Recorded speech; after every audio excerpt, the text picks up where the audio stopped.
দর্শক, আপনাদের সবাইকে আমন্ত্রণ জানাচ্ছি প্রথম আলোর আজকের বার্তা কক্ষে। এরই মধ্যে আপনারা জেনেছেন শেখ হাসিনাকে মৃত্যুদণ্ডের রায় ঘোষণা করা হলো আজ 17 নভেম্বর সোমবার। জুলাই গণঅভ্যুত্থানে সংঘটিত মানবতা বিরোধী অপরাধের দায়ে এই আদেশ দিয়েছেন আন্তর্জাতিক অপরাধ ট্রাইব্যুনাল ১। একই সঙ্গে মৃত্যুদণ্ডের রায় দেওয়া হয়েছে সাবেক স্বরাষ্ট্রমন্ত্রী আসাদুজ্জামান খানকেও। আরেক আসামি পুলিশের সাবেক মহাপরিদর্শক আইজিপি চৌধুরী আব্দুল আল মামুনকে ৫ বছরের কারাদণ্ড দেওয়া হয়েছে। অবশ্য আগেই দোষ স্বীকার করে তিনি রাজসাক্ষী হিসেবে জবানবন্দি দেন আদালতে। এই রায়ের প্রতিক্রিয়া এবং বিশ্লেষণ জানার জন্য আজকের এই আয়োজনে আমরা আমন্ত্রণ জানিয়েছি আলোচনার জন্য দুজনকে। অনলাইনে আমাদের সাথে যুক্ত হয়েছেন রাষ্ট্র সংস্কার আন্দোলনের সভাপতি অ্যাডভোকেট হাসনাত কাইয়ুম। আপনাকে স্বাগত জানাচ্ছি এবং স্বাগত জানাচ্ছি আমাদের স্টুডিওতে উপস্থিত আছেন গণ অধিকার পরিষদের নুরুল হক নূর। আপনাকে স্বাগত। দর্শক, এসব নিয়ে আমাদের আজকের আয়োজন প্রথম আলোর বার্তা কক্ষের সঙ্গে থাকছি আমি শামসুজ্জোহা।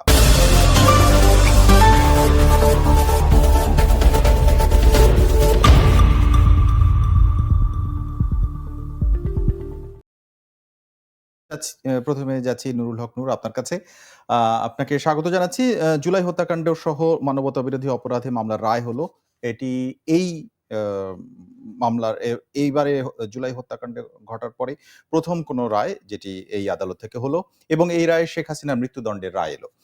একই সাথে এজলাস থেকে সরাসরি রায় কার্যকর করার রায় ঘোষণার যে কার্যক্রম, সেই কার্যক্রমটি রাষ্ট্রীয় টেলিভিশন অর্থাৎ বাংলাদেশ টেলিভিশনে প্রচার করা হলো। সেটির মাধ্যমে সারা দেশের অন্যান্য গণমাধ্যমে সেটিও আমাদের প্রথম অভিজ্ঞতা। আপনার প্রতিক্রিয়া জানতে চাই। প্রথমত এই জুলাই গণহত্যায় অভিযুক্ত বাংলাদেশের সবচেয়ে ঘৃণিত স্বৈরশাসক শেখ হাসিনার বিরুদ্ধে যে রায় এসেছে এটা একটি ঐতিহাসিক এবং তাৎপর্যপূর্ণ নজির হয়ে থাকবে বাংলাদেশের ইতিহাসে। কারণ বাংলাদেশের গত 50 বছরে সত্যিকার অর্থেই আমাদের শাসন ক্ষমতায় যারা ছিল অনেকেই ক্ষমতা কুক্ষিগত করতে জনগণের উপরে নানানভাবে নিপীড়ন চালিয়েছে।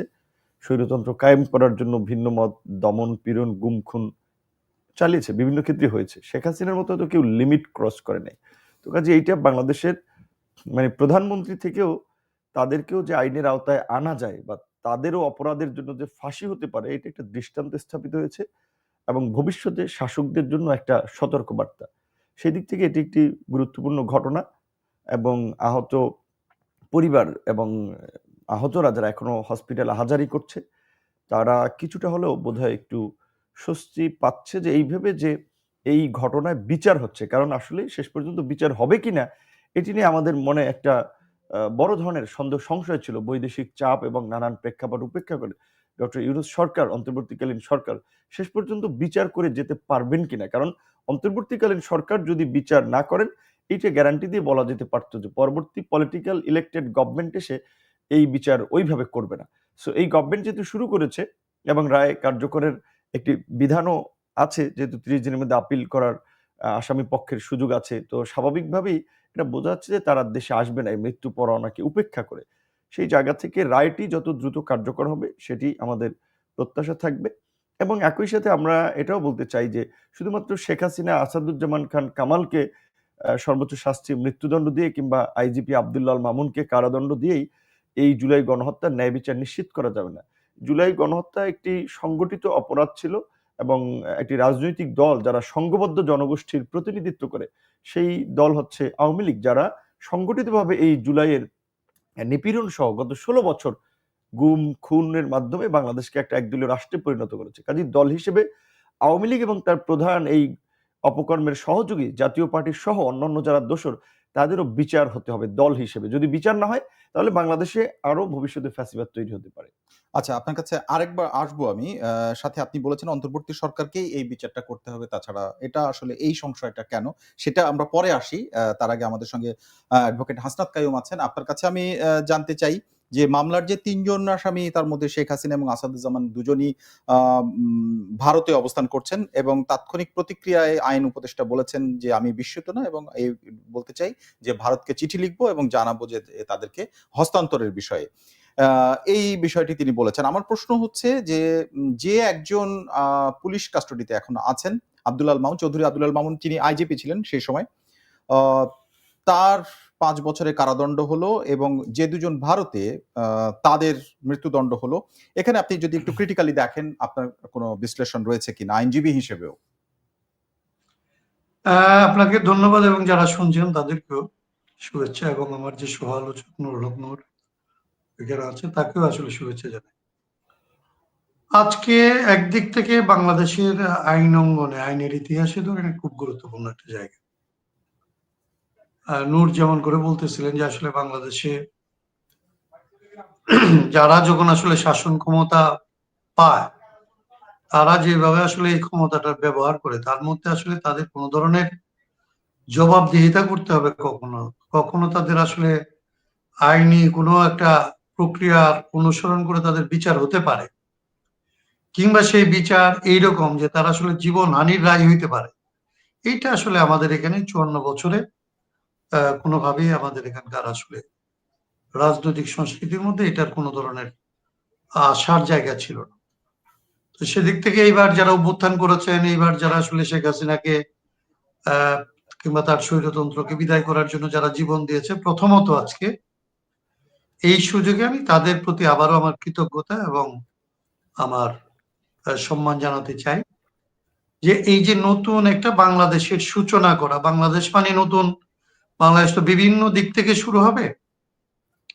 তো সেই দিক থেকে আসলে যারা নির্যাতনকারী, যারা আসলে ক্ষমতাসীন, তারা যত উচ্চ পদেরই আসীন হোক না কেন, কিংবা তারা যত বেশি ক্ষমতার মালিক হোক না কেন, তাদের যে বিচারের মুখোমুখি হইতে পারে, হওয়া লাগে, এরকমের যে একটা বাংলাদেশ আসলে তৈরি করা গেল, সেই জন্যই আসলে তাদেরকে এবং এই অভ্যুত্থানকে আসলে আমাদের বিশেষ গুরুত্ব দিয়ে বিবেচনায় রাখতে হবে।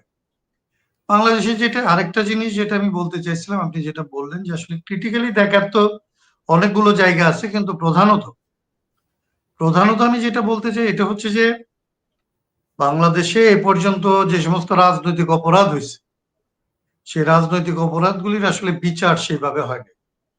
এখন রাজনৈতিক অপরাধগুলির যখন বিচার না হয়, তখন আসলে রাজনৈতিক অপরাধ বন্ধ হওয়ার কোনো আসলে সম্ভাবনাটাই শুরু হয় না। বাংলাদেশে এই সমস্ত অপরাধ যারা করে আসছে তাদের এবং যারা ভবিষ্যতে আসলে ক্ষমতায় আসবে, তাদের জন্য এটা একটা মাইলফলক, এবং জনগণের জন্য এটা একটা মাইলফলক যে জনগণ আন্দোলন করলে, সংগ্রাম করলে আসলে তাদের বিজয় থেকে এই রকমের সূচনা আসলে হতে পারে।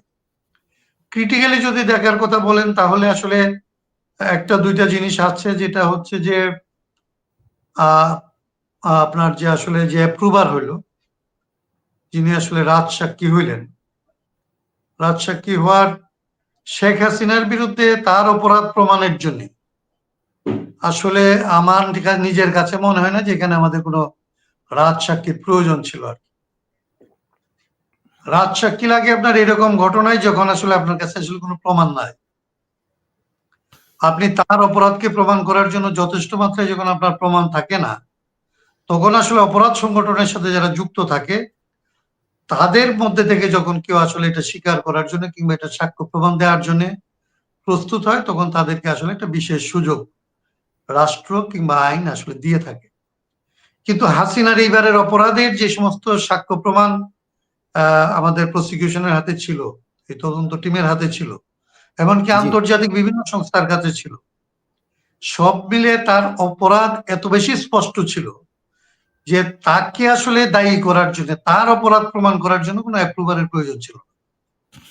এখানে অ্যাপ্রুভারের সাক্ষীর বাইরেই আসলে শেখ হাসিনার অপরাধ একদম চাক্ষুষ করে প্রমাণ করা সম্ভব ছিল। অর্থাৎ সাবেক আইজিপির চৌধুরী আব্দুল আল মামুনের যে রাজসাক্ষী সেটি আসলে ছাড়াও করা যেত, এটি হচ্ছে আপনার বিশ্লেষণ। এটা আপনাকে আমার জায়গা থেকে আমি মনে করি এটা সম্ভব ছিল। জি, আমি আবার আসবো আপনার অপরাধগুলি কাছে একদম যে স্পষ্ট এবং জাঁকজমক। জি, আবার আসবো আপনার কাছে ভারতের সঙ্গে যে বিষয়টি বলছিলাম সেটি জানতে।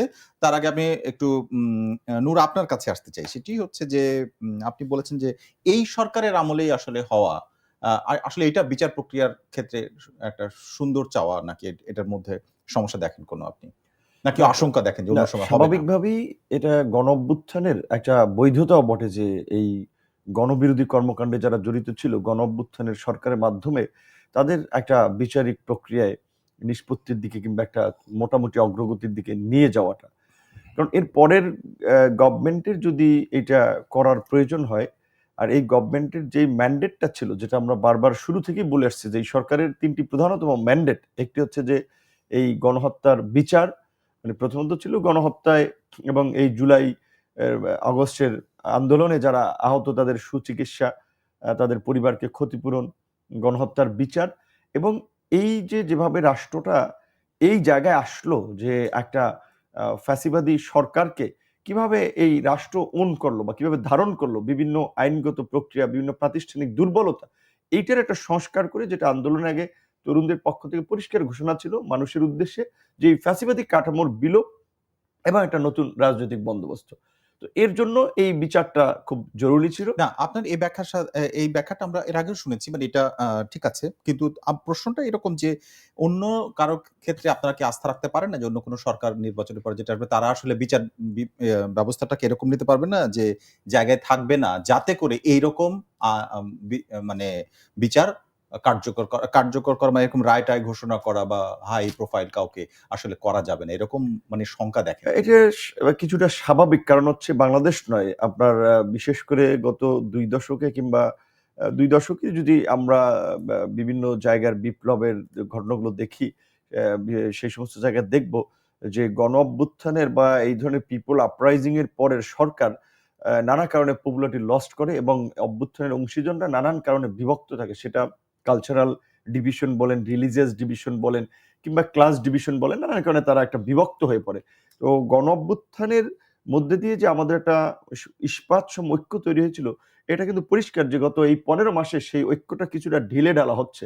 এবং এই রাজনৈতিক অংশীজনদের কারণে, গণ অভ্যুত্থানের শরিকদের কারণেই কার্যত নির্বাচন নিয়ে অনেক একটা অনিশ্চয়তা দেখতে পাচ্ছে। সেই জায়গা থেকে যদি এই অন্তর্বর্তী সরকার যদি এই বিচারের ক্ষেত্রে একটা অগ্রগতি করতে না পারতো, আমার ব্যক্তিগত ধারণা পরবর্তী পলিটিক্যাল গভর্নমেন্ট তার এই 5 বছর ক্ষমতায় থাকার জন্য আসলে সে অনেক ঝুঁকি নিত না। বিকজ এই সামনের ইলেকশনে আচ্ছা, যদি কোনো আচ্ছা। সরকার আসেও, ক্লিয়ার। তার জন্য স্থিতিশীলভাবে বাংলাদেশকে চালানো একটা বড় চ্যালেঞ্জ হবে। আ আ সেক্ষেত্রে তার আপনার উত্তর এটা পার্টনাররাই যদি তার বিরুদ্ধে থাকে, এটা আবার পতিত শক্তির তো একটা তৎপরতা আছেই। সব মিলিয়ে তাদের জন্য খুব ডিফিকাল্ট হবে যদি কঠিন হতো এই তাদের জন্য। সরকার না আমি করে। আপনার বিশ্লেষণ যদি ঠিক বুঝে থাকি তাহলে পরে আসলে তাদের জন্য কঠিন হতো সরকার পরিচালনা করা এবং এই বিচার করাটা। আমার বিষয়টা তাহলে এই সরকার কিছুটা আ এই বিষয়ে বিবেচনা করে আপনি যেরকম বললেন সেরকমই বিবেচনা করে একটু তাড়াহুড়া করে ফেলেছে কিনা এবং যে ২ জন সর্বোচ্চ সাজাপ্রাপ্ত শেখ হাসিনা এবং আসাদুজ্জামান খান কামাল এই ২ জন এই মুহূর্তে ভারতে অবস্থান করছেন। তাহলে তাদেরকে ফেরানোর ব্যাপারে যে আইন উপদেষ্টা যে কথা বলেছেন সেটির আসলে বাস্তবতা আছে নাকি এটি একটি মানে পরিবেশ এবং সময়ের আ দাবিতে তিনি এরকম একটি বিষয় বলেছেন। আপনি কি মনে করেন? না, আপনার কাইয়ুম ভাই যেটা বলছিল যে জি। দেখেন এখানে আব্দুল্লাহ আল মামুন সাহেবকে রাজসাক্ষী করার প্রয়োজন নেই। কারণ একেবারেই গোটা দেশের মানুষের সামনে না আমি শেখ রাজশাহী না, হাসিনার, আমি না আমি ভারতের। না ওই আপনি যেটা বলছেন যে তড়িঘড়ি ও হয়ে গিয়েছে। আচ্ছা। হ্যাঁ। এখানে বলছি যে যেমন রাজসাক্ষীর প্রয়োজন ছিল না, হুম। বিকজ এটা গোটা দেশের মানুষ এবং একেবারে বিশ্ববাসীর সামনে জি। প্রকাশ্যে তার অরিজিনাল ভয়েস, তিনি কিভাবে লেথাল ওয়েপন ব্যবহার করার আপনার নির্দেশনা দিচ্ছেন প্রশাসন, আইন শৃঙ্খলা বাহিনীকে গত 16 বছরে কিভাবে তিনি গুম খুন করেছেন, তার কিছু এই দুষ্ট চক্রের দ্বারা এই একটা একদলীয় শাসন কায়েম করেছেন, দেশের সম্পদ লুটপাট করে তার পেওনকে 400 কোটি টাকার মালিক বানানো থেকে অসংখ্য মানুষকে হাজার কোটি টাকার মালিক বানিয়েছেন, এগুলো তো আমাদের চোখের সামনে ঘটছে। সুতরাং এইখানে শেখ হাসিনার অপরাধের প্রমাণ তো আমাদের সামনে, কাজে অপরাধের যখন প্রমাণ আছে, আমি মনে করি এই বিচার সরকার চাইলে আরো 2-3 মাস আগেও আপনার এই রায় দিতে পারতো, কারণ সমস্ত ঘটনা একেবারে আমাদের চোখের সামনে। আমি সেক্ষেত্রে তড়িঘড়ি হয়েছে আমি এটা মনে করি না, বরঞ্চ আমি মনে করি অনেক ডিলে হয়েছে, আরো আগেও আচ্ছা, হতে পারতো। আচ্ছা। এবং আপনি যেটা বলেছেন যে এই প্রধান অপরাধী সহ যে আপনার দুজনের যে দুজনের সাজা হয়েছে, মৃত্যুদণ্ড যে দুজন। মৃত্যুদণ্ড হয়েছে, যে তারা দেশের বাইরে ভারতে আছে, এবং এটা তো আমরা দেখেছি 5ই আগস্টের পর থেকে শুধুমাত্র শেখ হাসিনা কিংবা স্বরাষ্ট্রমন্ত্রী আসাদুজ্জামান খান কামাল নয়, ছাত্রলীগের সভাপতি সাদ্দাম হোসেন থেকে শুরু করে আওয়ামী লীগের অনেক নেতা কর্মীকে ভারত আশ্রয় দিয়েছে। কারণ এইটা তার রাজনৈতিক স্বার্থের কারণে। আওয়ামী লীগকে দিয়ে সে যেভাবে এই দেশ স্বাধীনের পর ৭২ থেকে যেভাবে তার স্বার্থ আদায় করতে পেরেছে কিংবা উদ্ধার করতে পেরেছে, এবং বাংলাদেশকে যেভাবে আওয়ামী লীগ তাদের হাতে তুলে দিয়েছিল, বাংলাদেশের স্বাধীনতা সার্বভৌমত্বকে বিপন্ন করে, এইটা বাংলাদেশের কোনো রাজনৈতিক দল করে নাই, করবেও না। যেই কারণে আওয়ামী লীগকে তাদের ভৃত্য হিসেবে আওয়ামী লীগের প্রতি তাদের একটা সফট কর্নার বা দায়বদ্ধতা আছে, যেই কারণে শেখ হাসিনা দিল্লিতে থাকলেও তাকে আপনার গণমাধ্যমের সাথে কথা বলতে দেওয়া হচ্ছে, পরিস্থিতি উস্কে দেওয়ার জন্য সুযোগ সৃষ্টি করে দেওয়া হচ্ছে। এখন স্বাভাবিকভাবেই এটা বোঝা যাচ্ছে যে এই সরকার মোটামুটি তৎপরতা চালালেও শেখ হাসিনার বেলায় হয়তো তারা নাও দিতে পারে, কারণ তাহলে তাদের যে রাজনৈতিকভাবে তাদের সাথে যারা কাজ করবে ভবিষ্যতে তো তারা তাদের উপরে ট্রাস্ট হারাবে। তবে আমি মনে করি যে বাংলাদেশের একটা স্বাধীন সার্বভৌম রাষ্ট্র হিসেবে আমরা ভারতের সাথে সম্পর্ক চাই, সে সম্পর্ক মর্যাদার ভিত্তিতে দুই দেশের নাগরিকদের এবং দেশের স্বার্থ বিবেচনায়।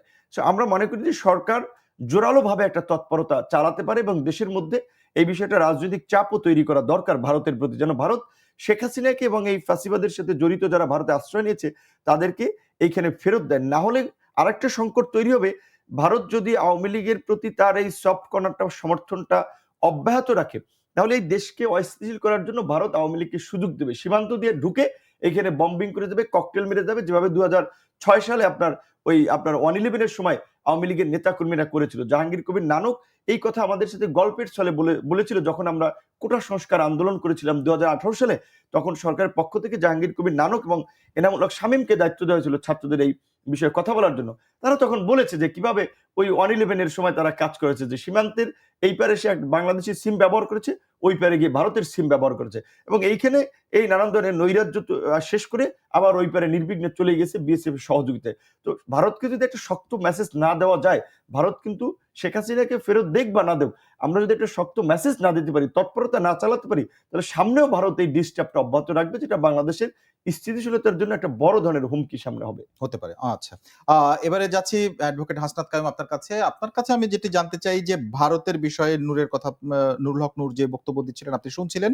আমার প্রশ্ন, আইন উপদেষ্টা যে বক্তব্য রেখেছেন আপনি সেটির বাস্তবতা দেখেন কিনা? আপনাকে একটু পড়ে শোনাই। ভারতের পররাষ্ট্র মন্ত্রণালয় এই খুবই তাৎক্ষণিক সময়ের মধ্যে একটা প্রতিক্রিয়া দেখিয়েছেন। তারা লিখেছেন, একটি নিকট প্রতিবেশী হিসেবে ভারত বাংলাদেশের শান্তি, গণতন্ত্র, অন্তর্ভুক্তি এবং স্থিতিশীলতা সহ বাংলাদেশের জনগণের সর্বোত্তম স্বার্থের বিষয়ে অঙ্গীকারাবদ্ধ রয়েছে। এই লক্ষ্য অর্জনে আমরা সবসময় অংশীজনের সঙ্গে গঠনমূলকভাবে যুক্ত থাকব। এই যে ভাষাটি আমি সরাসরি পড়ে শোনালাম, এটা আনকোট, কোট আনকোট, এটা ভারতের পররাষ্ট্র মন্ত্রণালয়ের বক্তব্য। আর আমাদের বাংলাদেশ থেকে আপনি জানেন যে এরই মধ্যে আইন উপদেষ্টা আসিফ নজরুল তিনি একটি বক্তব্য দিয়েছেন তাৎক্ষণিক প্রতিক্রিয়া হিসেবে। সেখানে তিনি বলেছেন, শেখ হাসিনাকে এদেশে প্রত্যার্পণের জন্য ভারতের কাছে আমরা চিঠি লিখব। আপনি বাস্তবতা দেখেন কিনা? আমি এই প্রশ্নটা যাওয়ার আগে নূরের একটু সাপ্লিমেন্ট করি। জি। নূর যেরকম এই সরকারের কাছ থেকে আসলে বিচারটা আশা করে, আমরাও আশা করতাম এবং আমরা এটা চাই। আমরা চাই কিন্তু অন্য একটা কারণ। আমার চাওয়ার জায়গাটা হচ্ছে যে আসলে বিচারকে যথাসম্ভব নিরপেক্ষ, নির্মোহ এবং সঠিকভাবে হচ্ছে। বিচারের ক্ষেত্রে আসলে কোনো ধরনের প্রতিশোধ পন্থা কিংবা আসলে রাজনৈতিক কারণে বিচারটাকে প্রভাবিত করার চেষ্টা না করা, পক্ষে বিপক্ষে, সেইটা যাতে হয় সেই রকমের একটা কাজের ক্ষেত্রে আমাদের কাছে মনে হয়েছিল যে অন্তর্বর্তী সরকার হচ্ছে রাজনৈতিক সরকারগুলির তুলনায় বা দলীয় সরকারগুলির তুলনায় নিরপেক্ষতা বজায় রাখা তার জন্য অনেক সহজতর এবং মানুষের কাছে এটার একটা acceptability locally, nationally, internationally, regionally সবভাবেই এটার আসলে সম্ভাবনাটা বাড়ে। সেই জায়গা থেকেও আমি নূরের বক্তব্যটার একটু সাপ্লিমেন্ট করলাম। আপনার পরের প্রশ্ন যেটা, এটা হচ্ছে যে আসলে আমাদের সাথে কিন্তু ভারতের আইনগত অনেক দিকের আসলে আমাদের মিল আছে। আমরা একই আইন দ্বারা আসলে, আমরা যেহেতু একই সাথে ব্রিটিশের কলোনি ছিলাম, আমরা একই রকমের আইনগত উত্তরাধিকার বহন করি। আমরা দুই দেশেই আসলে কমন ল দ্বারা গাইডেড হই এবং আমাদের সাথে এর আগের সরকারগুলি তো বলতো যে শেখ হাসিনা সরকার বলতেন যে তাদের সাথে আমাদের একেবারেই এরকম বন্ধুত্ব, যে বন্ধুত্ব আসলে প্রায় রাজনৈতিক ভাষা ছাড়াই যায়। তো সেই জায়গায় ধরেন আমাদের কিন্তু একটা বন্দি প্রত্যার্পণ চুক্তিও ছিল। আমরা এর আগে ভারতের বন্দীদের প্রত্যার্পণ করছি, তারাও আমাদের বিভিন্ন সময় আমাদের কাছে চাইছে বা আমরাও কাউকে কাউকে আনছি। কিন্তু শেখ হাসিনার ঘটনা এবং আমাদের যে আইন আসলে সাজা হয়েছে সে আইন, ভারতের আসলে সেটার উপরে এই আইন মেনে চলার কিংবা এই আদালতের কর্তৃত্ব মানা না মানা, এগুলি নিয়ে অনেক ধরনের আইনি বিতর্ক করা যাবে। আন্তর্জাতিক পরিমণ্ডলে এই বিতর্কগুলি করা সম্ভব। কিন্তু যেখানে নূর যেটা বলতেছিল, সবচেয়ে গুরুত্বপূর্ণ হচ্ছে বাংলাদেশের মানুষের সাথে যে বন্ধুত্বের কথাটা আসলে আহ ভারতীয় পররাষ্ট্র দপ্তর থেকে বলা হয়েছে, সেইটা হচ্ছে গুরুত্বপূর্ণ যে বাংলাদেশের মানুষ ভারতের পৃষ্ঠপোষকতা প্রাপ্ত এই সরকারকে ভারত এমন মাত্রায় পৃষ্ঠপোষকতা দিয়েছিল এবং এমন অগণতান্ত্রিক পন্থায় তাদেরকে আসলে রক্ষা করার চেষ্টা করছে, তাদেরকে এখানে ক্ষমতায় রাখার জন্য তারা যেই ধরনের কার্যকলাপ করছে কিংবা যে ধরনের সমর্থন দিচ্ছিল সেগুলি একটা দুইটা স্বাধীন দেশের সম্পর্কের মধ্যে আসলে ঘটার কথা। কিন্তু ভারত সে মাত্রাটা অতিক্রম করে শেখ হাসিনাকে এখানে টিকিয়ে রাখার চেষ্টা করার কারণেই আজকে কিন্তু তার এই অভ্যুত্থান হয়েছে বাংলাদেশে, এবং অভ্যুত্থানে অনেকাংশে ভারতের সাহসে সে আসলে মানুষের বিরুদ্ধে এরকম লেথাল ওয়েপেন ইউজ করছে, গুলি করছে, মানুষকে হত্যা করছে ব্যাপক আকারে, গণহত্যার মতো, যেটা মাস কিলিং, অন্তত জেনোসাইড না হইলেও এটা মাস কিলিং, এটা যে তারা করছে, এইগুলির পেছনে আসলে ভারতের সরকারের একটা মদত ছিল। ভারতের যে বিজেপি সরকার, এই সরকারের এখানে দায় আছে। এখন এই ভারত সরকার এবং রাষ্ট্র আর বাংলাদেশের জনগণ এবং জনগণের স্বার্থ, এইটা ভারতের জনগণের বিরুদ্ধে যেরকম ভারতের রাষ্ট্র, বাংলাদেশের জনগণের বিরুদ্ধে ভারতের রাষ্ট্র। এই এখন পরিস্থিতির অ্যাডভোকেট মধ্যে মাসুদ সাহেব, আমি শেষ করি আমি কথাটা, জি, এক লাইনে শেষ করি। এই জায়গার মধ্যে ভারতকে আসলে কেবলমাত্র আমাদের যে আইন উপদেষ্টার চিঠি, এই চিঠিকে তারা যথেষ্ট মাত্রায় গুরুত্ব দেবে এইটা মনে করার কোনো কারণ নাই, কিন্তু আমাদের এটা অব্যাহত রাখতে হবে।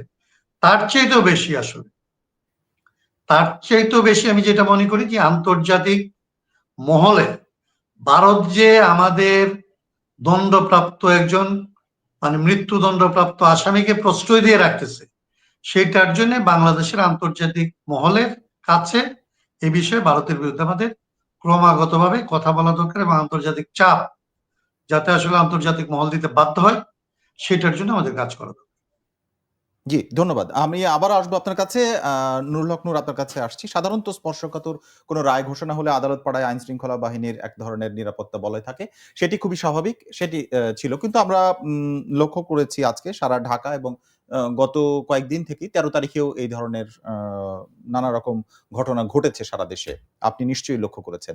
আমার প্রশ্ন হচ্ছে, আজকে হঠাৎ করে আবার ৩২ নম্বরে আরেকবার বুলডোজার নিয়ে যেতে পারল এবং দফায়, দফায় হামলা, পাল্টা হামলা ঘটেছে এবং দুপুরে যে সময় রায় ঘোষণা হচ্ছিল, সেই সময়ে এখানে এই ঘটনাটা শুরু হয় এবং সন্ধ্যার দিকেও এটা বিভিন্নভাবে থেমে, থেমে চলতে থাকে আইন শৃঙ্খলা বাহিনীর। মানে এই বাস্তবতাটা এড়ানো গেল না?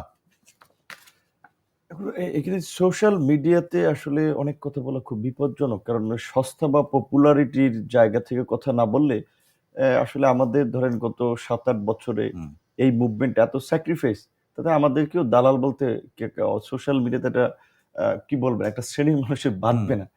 তো ধরেন ধানমন্ডি ৩২ নাম্বার আওয়ামী লীগের একটা রাজনৈতিক তীর্থস্থান বলা চলে। স্বাভাবিকভাবেই এই গণ অভ্যুত্থান যেহেতু হয়েছে আওয়ামী লীগের এই রেজিমের বিরুদ্ধে, মানুষের ক্ষোভ একটা ওই তীর্থস্থানের প্রতি থাকতে পারে। ওকে, তারা এই অগস্টে যদি মাটির সাথে হুম, ঘুরিয়ে দিত, সেটা একটা প্রেক্ষাপট ছিল। অগস্টে যদি তারা এই কাজটা করতে পারতো, একবার তারা করতে গিয়েছিল, সেই সময় ব্যানিশ করে দিত, সে সময় তো কেউ তাদেরকে বাধা দেয়নি, আর্মিও দেয়নি, পুলিশও দেয়নি।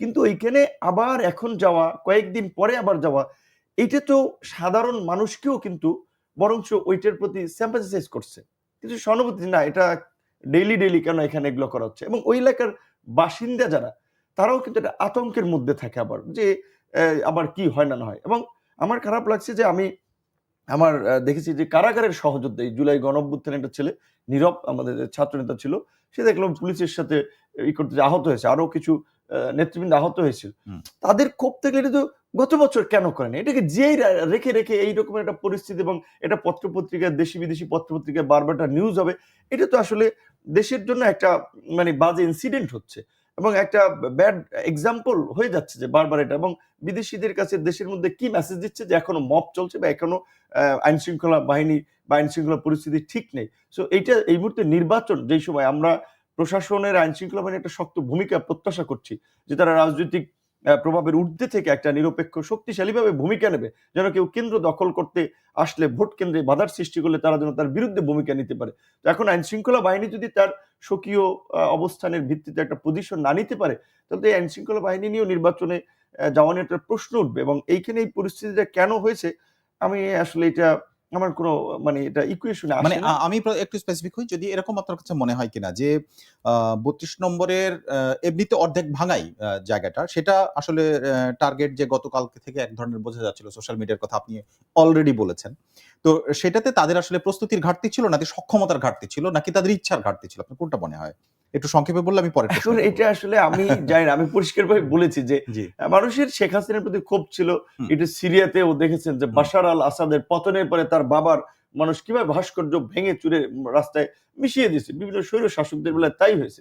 শেখ হাসিনার বেলায় কিংবা তার বাবা, যদিও আমি মনে করি শেখ মুজিবুর রহমানের এই দেশের অবশ্যই একটা মানে আন্দোলন, সংগ্রাম, স্বাধীনতা, মুক্তিযুদ্ধের ক্ষেত্রে একটা অবদানও আছে। আবার শাসক শেখ মুজিবুর রহমান ৭২ এর পর থেকে যে ভূমিকা পালন করেছেন সেটি নিয়ে আবার সমালোচনা আছে। কিন্তু আল্টিমেটলি এই সমস্ত ক্ষোভের বহিঃপ্রকাশ তো গণ অভ্যুত্থানের পরপরই ঘটেছিল বা ঘটার কথা। এখন এই ১৫ মাস পরে আবার ওই একই জায়গায় যাওয়ার, এটা আমি বুঝি না এটা কোথা থেকে কিভাবে হচ্ছে। এবং আসলে আম এটা আ বুঝতে পারছি। আমার পরের প্রশ্নটা হচ্ছে, আজকে আমরা ঢাকা শহরে যেমন এক ধরনের গাড়ি চলাফেরা কম কয়েকদিন থেকে এক ধরনের ছিল, এবং বিভিন্ন জায়গায় বিচ্ছিন্নভাবে ককটেল বিস্ফোরণ হচ্ছে। আরেকটি ঘটনা ঘটেছে, বেশ কয়েকটি থেমে থাকা বাস বা ছোট গাড়িতে আপনার আগুন দেয়া হয়েছে। এটা বেশ কয়েকদিন। আজকের ঘটনাটা হচ্ছে যে সিভিল সোসাইটির মানুষজন, বিভিন্ন রাজনৈতিক দল বিভিন্ন সময় কোনো গুরুত্বপূর্ণ মামলার যখন রায় হবে বা হিয়ারিং হয়, তখন আমরা যেরকম যেতে দেখেছি, আজকে অতটা না গেলেও বেশ কয়েকটি উম আ খুবই নতুন অচেনা, তার মধ্যে আপনার সংগঠনটাও ছিল। আপনার সংগঠনকে আমরা জানি, গণ অধিকার পরিষদের কিছু নেতাকর্মীদের দেখা গেছে। আপনাকে অবশ্য আমরা ফুটেজে দেখিনি।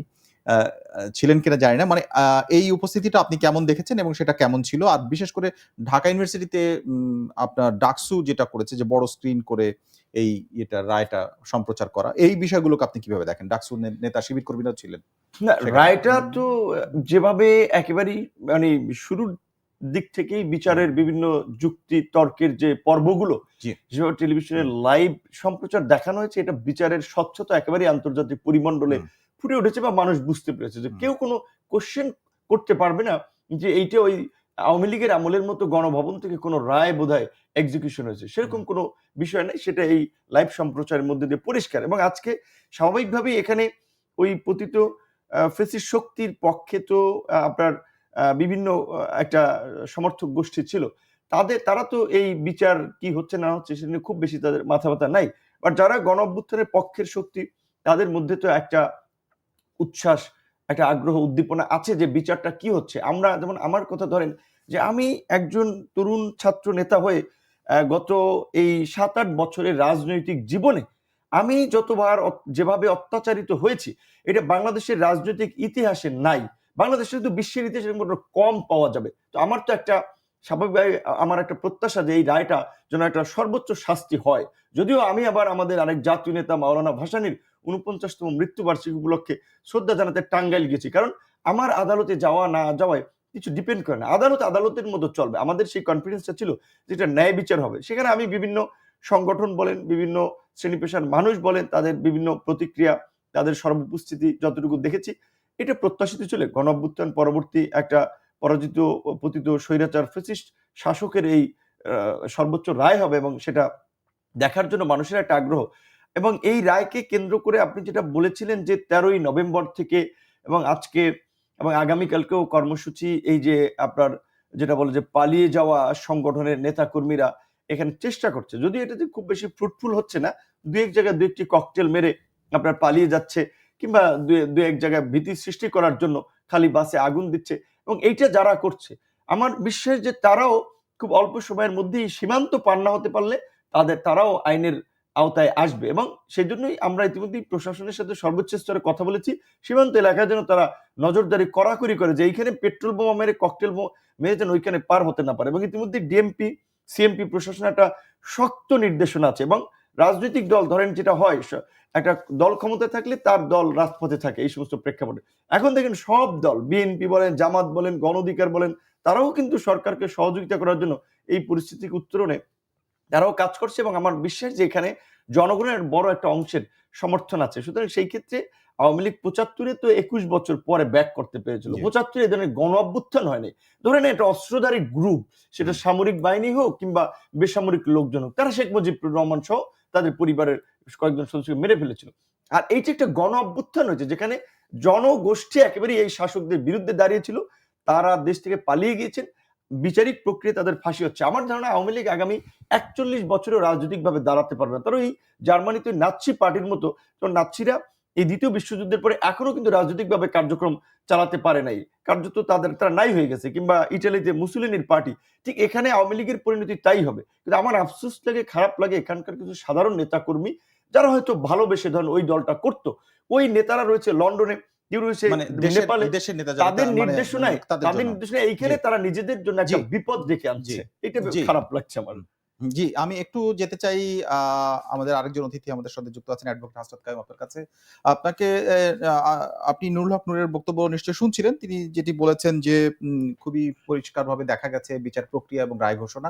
এই যে সরাসরি সম্প্রচার এটির অভিজ্ঞতা আমাদের মনে পড়ে না। তো তাতে আসলে স্বচ্ছতা প্রমাণ করে কিনা বিচারের? এটি আপনি আইনজীবী একজন। সেটি আর আরেকটি বিষয় হচ্ছে জামায়াত ইসলামের পক্ষ থেকে আমরা প্রতিক্রিয়া পাইনি এখন পর্যন্ত। কিন্তু প্রসিকিউটর একটি বিষয় বলেছেন যে অতীতের কোনো প্রতিশোধ নয়। আন্তর্জাতিক অপরাধ ট্রাইব্যুনালের প্রধান কৌশলী মোহাম্মদ তাজুল ইসলাম এই বক্তব্য দিয়েছেন এবং তিনি এটিও বলেছেন জাতির কোয়েস্ট ফর জাস্টিস এটি। এবং উল্লেখ করা প্রয়োজন যেটি আপনি জানেন, আমরা দর্শকরাও জানেন যে ট্রাইব্যুনালের এই মৃত্যুদণ্ডের রায়ের ভিত্তিতে আওয়ামী লীগের আমলে এর আগে জামাত ইসলামের শীর্ষ নেতা এবং বিএনপির একজনের মৃত্যুদণ্ড কার্যকর করা হয়েছিল। সেই মামলার সময়ও এই চিফ প্রসিকিউটর আইনজীবী হিসেবে ছিলেন। তো সেইটাই কি তিনি ইঙ্গিত করলেন নাকি এটাই দ্বারা অন্য কিছু বোঝা যাচ্ছে? না, আমি প্রথমত তার বক্তব্য শুনি নাই। তো কিন্তু এটা হচ্ছে ধরেন একটা স্পষ্ট যদি বলেন যে আগে বলছিলেন আপনি যে মামলাটা সম্পর্কে এটার পরিচালনা পদ্ধতির মধ্যে ত্রুটি বিচ্যুতি। এইটাও একটা প্যারাডক্সিক্যাল ব্যাপার যে আমাদের যে চিফ প্রসিকিউটর তার মেধা যোগ্যতা এগুলি নিয়ে কোনো প্রশ্ন আমি তুলছি না। কিন্তু তার যে রাজনৈতিক পরিচয় ছিল কিংবা তার যে আসলে অতীতে তিনি যে মামলাগুলি পরিচালনা করছেন এবং এখন যাদের বিরুদ্ধে তার মামলা পরিচালিত হচ্ছে এইখানে মানে অন্য কোনো ধরনের ত্রুটি বিচ্যুতি না থাকলেও এটা নিজেই একটা ত্রুটি হিসাবে আসলে রাজনীতি মানে বিচারের ইতিহাসে থেকে যেতে পারে। এটা একটা স্বচ্ছতা এবং প্রদর্শন দুইটা এক জিনিস না। কিন্তু এটা সত্য যে যখন আসলে কেউ এটা প্রদর্শন করতে পারে যে কোন পথে বিচারটা হচ্ছে, কি কি পদ্ধতি অবলম্বন করছে, সেটা স্বচ্ছতার দিকে অনেক দূর পর্যন্ত আসলে ইন্ডিকেট করে যে এটা তুলনামূলকভাবে একটা স্বচ্ছ প্রক্রিয়ায় বিচারটা করার চেষ্টা করা হচ্ছে। এটা নিজে স্বচ্ছতা প্রমাণ করার না হলেও এইটা যে আসলে চেষ্টাটাকে অন্তত প্রমাণ করে, এইটা হচ্ছে একটা ব্যাপার। আমার নিজের অন্য যে দুইটা কথা আপনি বলছিলেন এগুলির বাইরে আমার আরেকটা কথা ছিল নুরুল হক নূরের সাথে আসলে সাপ্লিমেন্ট করার জন্য ৩২ নম্বর ভাঙ্গা প্রসঙ্গে। জি। আমার মানুষ আসলে আমাদের দেশে কতগুলো কাজ হয়, আপাত দৃষ্টিতে যে কাজগুলিকে মনে হয় যে আপনি আপনার একজনের বিরোধিতা করতেছেন, আপনি তার প্রতিপক্ষ, কিন্তু আপনি যে কাজটা করেন যে পদ্ধতিতে করেন সেইটা আপনি তার মিত্র যে কাজটা করতে পারতো তার চাইতে বেশি আসলে তার পক্ষে যায়। আজকে বাংলাদেশে দেখেন, ঢাকা শহরে দেখেন, আপনি বলতেছেন যে গাড়ি ঘোড়া কম ছিল, কিন্তু তুলনামূলক ভাবে আওয়ামী লীগ যত বড় দল এবং আওয়ামী লীগের একজন আসলে দলীয় প্রধানকে সরকার প্রধানের বিরুদ্ধে যখন মৃত্যুদণ্ডের রায় ঘোষণা হয়েছে তখন কি আসলে আওয়ামী লীগের কোন লোককে ঝুঁকি নিয়ে রাস্তায় নেমে এটার প্রতিবাদ করতে দেখছেন? তার এটার প্রতিবাদ জানানোর জন্য কেউ রাস্তায় নামছে এরকম কোনো অ্যাটেম্প দেখছেন? সেটা কিন্তু নাই। সেটা আছে কি চোরা গোপ্তা, এক জায়গায় আগুন লাগাই দেওয়া, এক জায়গায় ককটেল মারা, এরকম। তার মানে দল হিসাবে তার এরকম কোনো নৈতিক ভিত্তি নাই, তার দলের মধ্যেও এরকম কোনো শক্তি নাই যারা বিশ্বাস করে যে শেখ হাসিনাকে অকারণে বা শুধুমাত্র আসলে রাজনৈতিক প্রতিহিংসার জন্য তার বিরুদ্ধে এই রায়টা ঘোষণা করা হয়েছে। তাদের মরালটা যদি ওই জায়গায় থাকতো তাহলে যারাই বাংলাদেশে আওয়ামী লীগ করে তারা কিন্তু তার সপক্ষে মানে এই রায়ের বিরুদ্ধে দাঁড়াইতেন। এইটা যে দাঁড়ায় না, তার মানে হচ্ছে যে এই দলের লোকজন নিজেরা পর্যন্ত বিশ্বাস করে যে শেখ হাসিনা যা যা করছে এখানে তার জন্য এরকম শাস্তি তার প্রাপ্য। কিন্তু যারা এই আওয়ামী লীগের আজকে এই যে দুর্বলতার জায়গা নিয়ে যখন কথা হওয়ার কথা, সেই কথার পরিবেশটা নষ্ট করে একটা ভাঙা বাড়ি যখন আবার ভাঙতে যায়, সেইখানে গিয়ে আসলে মানুষ মনে করে যে বিচারের ব্যাপারটার বাইরে একটা বাড়াবাড়ি হচ্ছে। কোনো কিছুই আসলে বাড়াবাড়ি যদি হয়, বিচার পর্যন্ত যদি বাড়াবাড়ি হয়, আসলে এটা বিচার থাকে না। এবং জি নূর জি যেটা বলতেছিল যে 1 বছর আগে যে ঘটনা ঘটলে স্বাভাবিক মনে হইতো, আজকে সে ঘটনাকে তো আপনার পাতানো মনে হবে, পরিকল্পিত মনে হবে, এইখানে আসলে অন্যদের উন্নয়ন হচ্ছে বলে মনে হবে, কিংবা আওয়ামী লীগের দালালরা আওয়ামী লীগের বিপক্ষে আওয়ামী লীগের ঘরে আসলে তার ইয়ে দেওয়ার জন্য, ক্রেডিট দেওয়ার জন্য এগুলি করতেছে, মানে এরকম আসলে অনেকে ভাবতে। সময়টা গুরুত্বপূর্ণ। আপনি সেটাই বলার চেষ্টা করছেন। জি, জি। জি। আমরা তো আবার আসবো আমরা আলোচনার একেবারে শেষ প্রান্তে। তারপরেও আ এই ইস্যু নিয়ে আরেকটি বিষয় যায়। আপনারা দুজন দুটি রাজনৈতিক দলের প্রতিনিধিত্ব করেন। আপনার প্রধান ব্যক্তি। আমি নুরুল হক নূর। আপনার কাছে যে জানতে চাই, একটু সংক্ষেপে জানতে চাইবো, আমরা আমাদের সময় একেবারেই শেষ। সেটি হচ্ছে যে রায় হয়ে গেল। রায়ের পরের কিছু বিষয় নিয়ে তাৎক্ষণিক প্রতিক্রিয়ার মতো করে আপনার কাছে জেনেছি।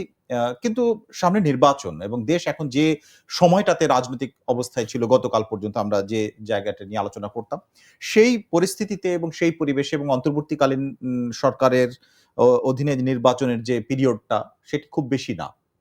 মাত্র কয়েক মাস। এই সময়টা এবং অন্যান্য দলগুলোর যে পরিবেশ, কারণ আপনি জানেন বাংলাদেশের বিভিন্ন জেলায় প্রতিটা অঞ্চলেই আওয়ামী লীগের কার্যক্রম নিষিদ্ধ হলেও তাদের নেতাকর্মীরা আছেন।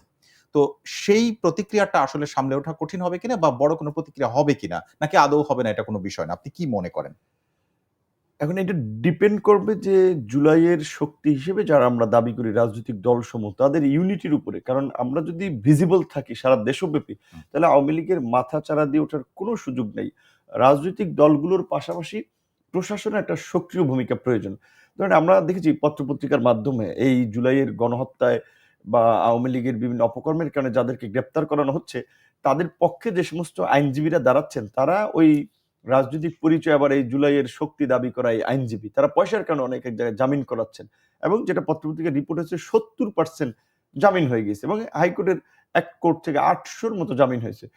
এখন প্রশাসনে যদি ফ্যাসিবাদের প্রতি সহনশীল লোক থাকে কিংবা ১৬ বছরে যেভাবে প্রশাসনকে সেট আপ দেওয়া হয়েছে কার্যত এই ১৫ মাসের সরকার ওই সেট আপ খুব বেশি ব্রেক করতে পারেনি। আমাদের গোয়েন্দা সংস্থাগুলো ধরেন তারা যদি হচ্ছে আপনার শৈথিলতা দেখায়, যেমন কিছুদিন আগে আমরা দেখলাম এই ১৩ তারিখের ঘটনায় এই মাদারীপুরের ওই ফরিদপুর ওইদিকে রাস্তা একেবারে ফুল ব্লক করে আওয়ামী লীগের নেতাকর্মীরা একটা সশস্ত্র অবস্থান নিয়েছিল।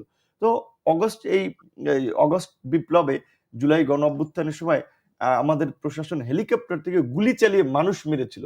এইবার তো হেলিকপ্টার থেকে টিয়ার শেল মেরে তো লোকজন ছত্রভঙ্গ করা যায়। বরঞ্চ আমরা সেখানে প্রশাসনের একটা দুর্বল এবং নতজানু ভূমিকা দেখছি। সেই ক্ষেত্রে প্রশাসনের মধ্যে কিন্তু একটা অংশ আছে যারা স্বাভাবিকভাবেই এই ফ্যাসিবাদের সময় বেনিফিশিয়ারি এবং তারাও মনে করে টুডে অর টুমরো তাদের অনেককে বিচারের মুখোমুখি করা হতে পারে।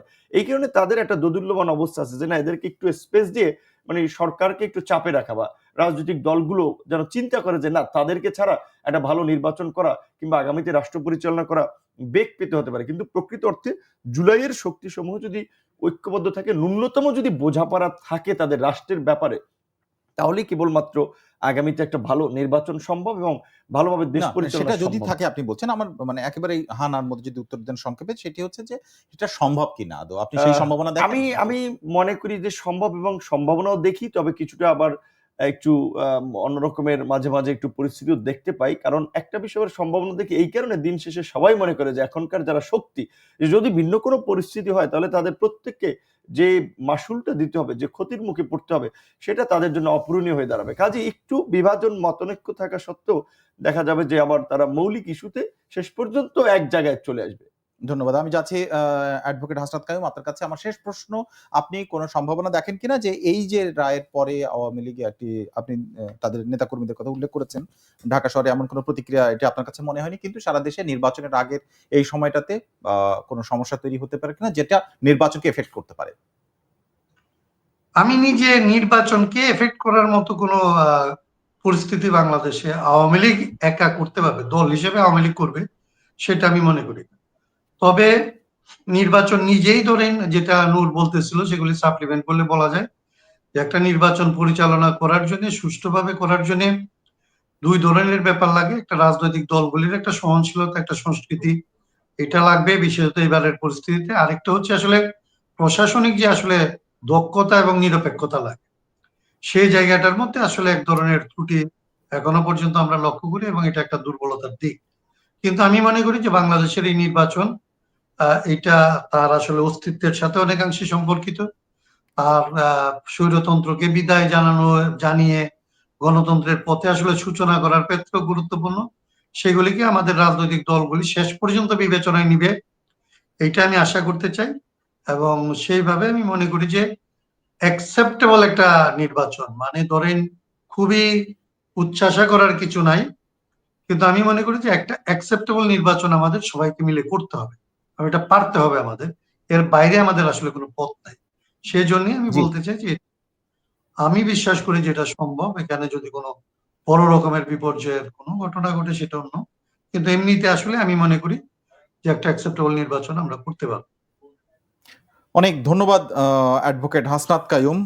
দর্শক, আমাদের সঙ্গে ছিলেন তিনি অনলাইনে যুক্ত হয়ে রাষ্ট্র সংস্কার আন্দোলনের সভাপতি, এবং আরো আমাদের স্টুডিওতে ছিলেন আমাদের সাথে আজকে গণ অধিকার পরিষদের সভাপতি নুরুল হক নূর। আপনাদের দুজনকেই ধন্যবাদ আমাদের সাথে যোগ দেওয়ার জন্য। দর্শক, আজকে আমরা শেখ হাসিনার মৃত্যুদণ্ডের রায় ঘোষণা হলো আন্তর্জাতিক অপরাধ ট্রাইব্যুনাল ১ এর। সেই রায় এবং বর্তমান নির্বাচন পর্যন্ত রাজনীতির নানা ধরনের প্রতিক্রিয়া এবং বিশ্লেষণ আমরা জানার চেষ্টা করেছি। এই রকম রাজনৈতিক নানা বিষয়ের তাৎক্ষণিক এবং সেই সময়ের সমসাময়িক বিষয়ের প্রতিক্রিয়া এবং বিশ্লেষণ জানতে আমাদের সঙ্গে থাকুন রবি থেকে বৃহস্পতিবার পর্যন্ত প্রথম আলোর এই আয়োজন বার্তা কক্ষে। দেখুন প্রথমআলো.com, প্রথম আলোর ইউটিউব, ফেসবুক সহ সোশ্যাল মিডিয়ার সবগুলো প্ল্যাটফর্মে। আজকে যারা আমাদের সঙ্গে ছিলেন সবাইকে ধন্যবাদ।